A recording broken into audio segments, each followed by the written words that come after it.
All right, let's dive into one of the most chilling and just plain baffling maritime mysteries of all time. We're talking about a ghost ship, a terrified crew, and a secret that literally sank to the bottom of the ocean. Okay, imagine you're a radio operator. It's a calm day at sea, and suddenly your radio crackles to life with just 2 words before the line goes dead. I die. And then, nothing. What in the world could possibly lead to a transmission that desperate? So, our story really kicks off with these distress calls, a series of messages that, piece by piece, painted a picture of absolute, unfolding terror. Let's set the scene. We're in the Strait of Malacca, this narrow stretch of water between Malaysia and Indonesia. It's one of the busiest shipping lanes on the entire planet. And on this particular day, back in February 1948, the weather was perfect. The sea was calm, just a totally normal day. Or so it seemed. Then, completely out of the blue, several ships in the area start picking up this really strange signal. It's in Morse code, old school, but super reliable for communicating over huge distances. The message is from a ship called the SS Orang Medan, and they need a doctor, like right now. But before anyone could even really process that first message, a second one comes crackling through, and things have escalated fast. This isn't just a request for help anymore, it's a report from a disaster already in progress. The crew is dying. And then came that last terrifying fragment we started with. I die. After those 2 words, the radio went completely silent. No more messages, no responses, just this deeply unsettling void on the airwaves, leaving every ship that heard it wondering what horrible event had just taken place. So what happens next? Well, that dead air sets off a frantic search, turning a bizarre radio call into a truly terrifying discovery at sea. The captain of a nearby American ship, the Silver Star, heard the calls and didn't hesitate for a second. He immediately ordered a change of course, steaming full speed ahead towards the Orang Medan's last known coordinates. Now, the crew of the Silver Star was probably bracing for the worst. A sinking ship, maybe a fire, something catastrophic. But what they found was so much weirder. The Orang Medan was just floating there, perfectly fine, completely undamaged. But it was deathly silent, and what was really eerie, there was no smoke coming from its chimney. They tried hailing the ship, blowing their horn, using the loudspeaker. Nothing. So the captain of the Silver Star made a really gutsy call. He sent a boarding party over to figure out what was going on. What they found, well, it would haunt them for the rest of their lives.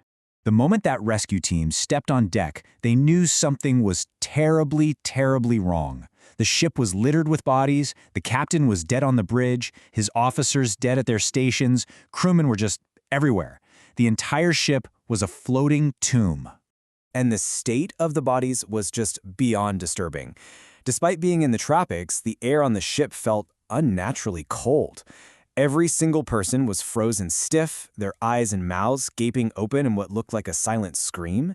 Their faces were locked in these masks of pure, absolute terror, some with their arms stretched out like they were trying to fight off some unseen horror.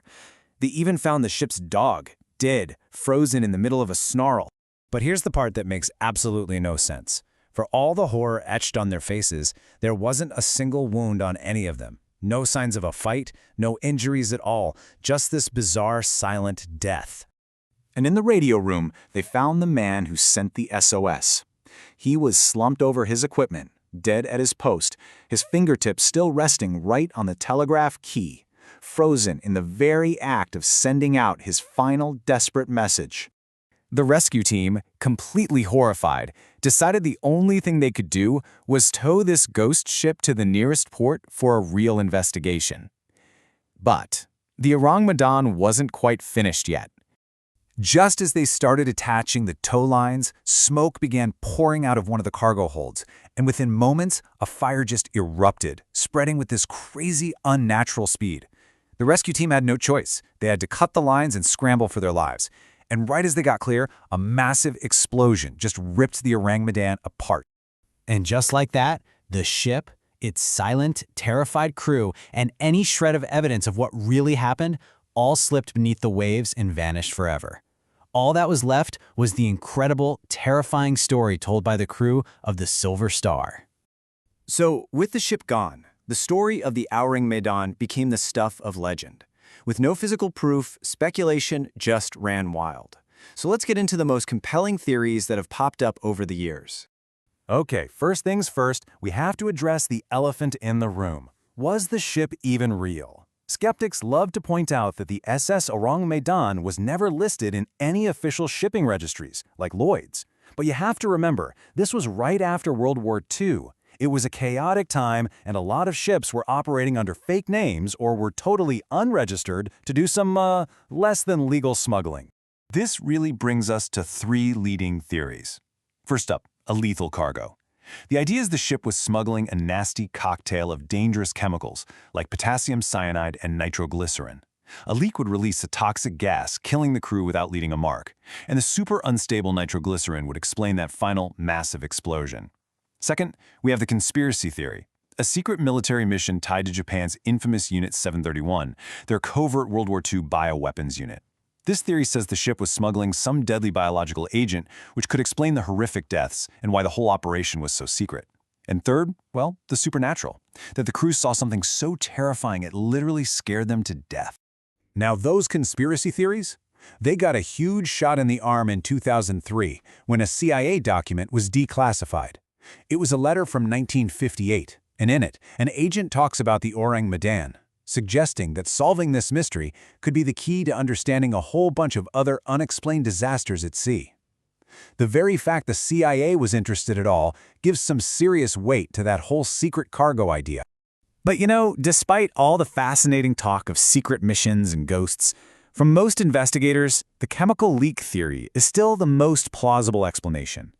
It just neatly accounts for the crew's condition, the sudden fire, and that final explosion with cold, hard chemistry. When you really strip away all the legend and mystery, the most likely story is one that fits the dangerous post-war world. Smugglers, dealing in hazardous materials left over from the war, just made one fatal mistake. It's a tragic, but all too believable, story of greed meeting a very messy, volatile end. But then again, that's just the logical answer. With no wreckage ever found, no official records, and zero survivors, the real truth remains lost at sea. It's a powerful reminder that for all our technology, the ocean still holds secrets we may never, ever uncover. So what do you think truly happened to the crew of the SS Ourang Medan?